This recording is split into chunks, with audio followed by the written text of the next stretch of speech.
interest of the public?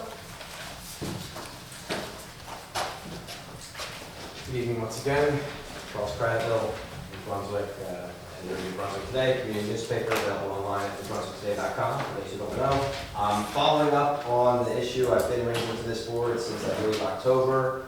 Understand that planning director has written a letter to Rutgers to inform them of the site plan conditions that are being violated and wanted to follow up on the record. Is there any further update?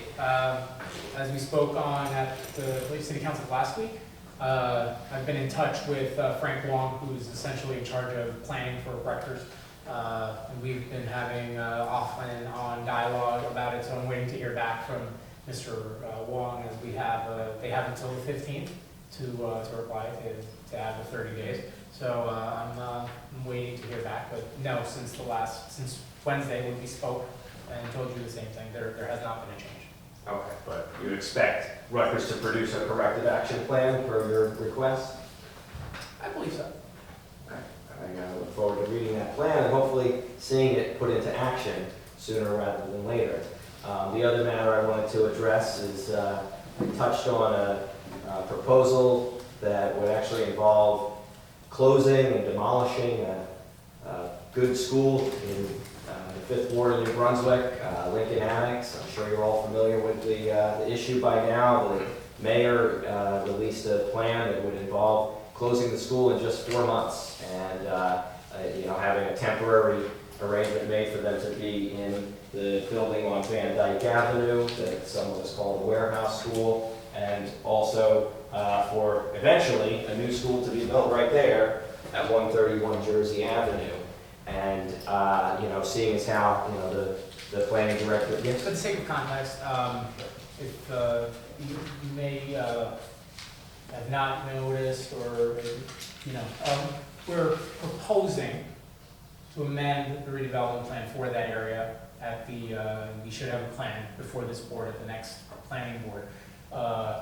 And we would be recommending amending 121 Jersey Avenue onto the site as well. So it would be theoretically both of those sites. Right. Just for context.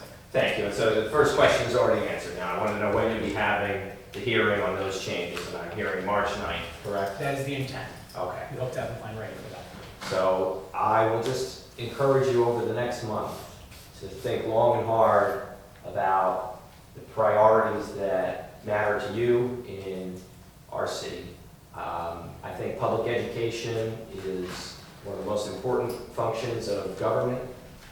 To be able to have schools in every part of the city and have good schools that people can be proud of and that are going to move on to bigger and better things is just so important to me. And I don't even have children. I just see the value in it, and I can tell that some of the problems in our society come from not enough education, or education being hard to obtain for people. And so I really think that if it ain't broke, don't fix it. Lincoln Annex is one of the best performing schools in the city of New Brunswick, and tearing it down after just 4 years, remember this has only been open 4 years, tearing it down after 4 years would be a travesty. It would be a real blow to the heart of the community that has benefited from this significant investment of taxpayer funds, right?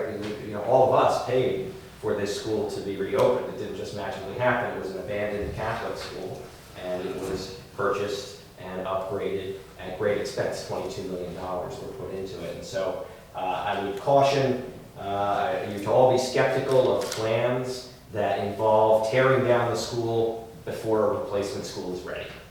It seems to me common sense, like I was saying earlier, to have folks have to move once is bad enough, but making them move twice is worse. And that's true of any redevelopment project or any development that you've ever worked on or heard of.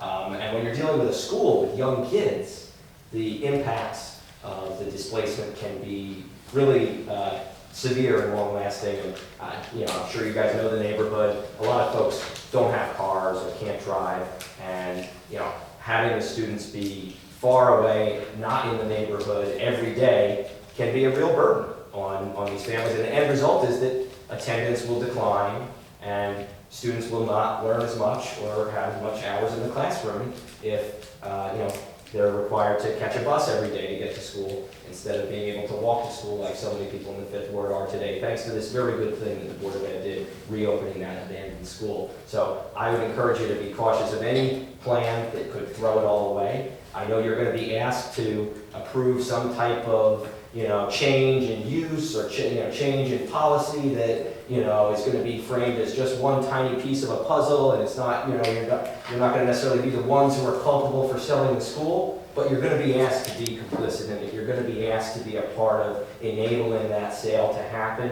and that closure to happen, and that demolition to happen, and ultimately, we don't even know what types of contaminants are on the site where a replacement school is proposed.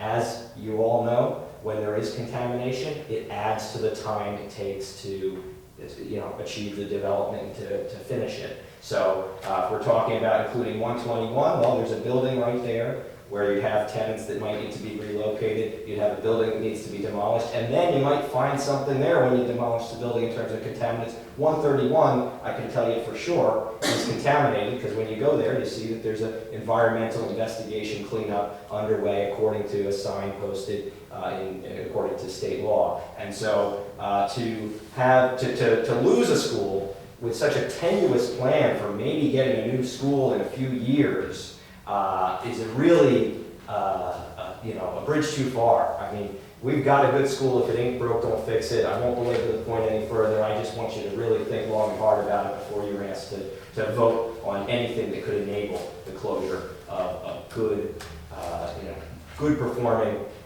functioning public school that's serving 750 students. Thank you. Any matters of interest to the public? No? Any other discussion items? No? Can I get a motion to adjourn? Motion. Second.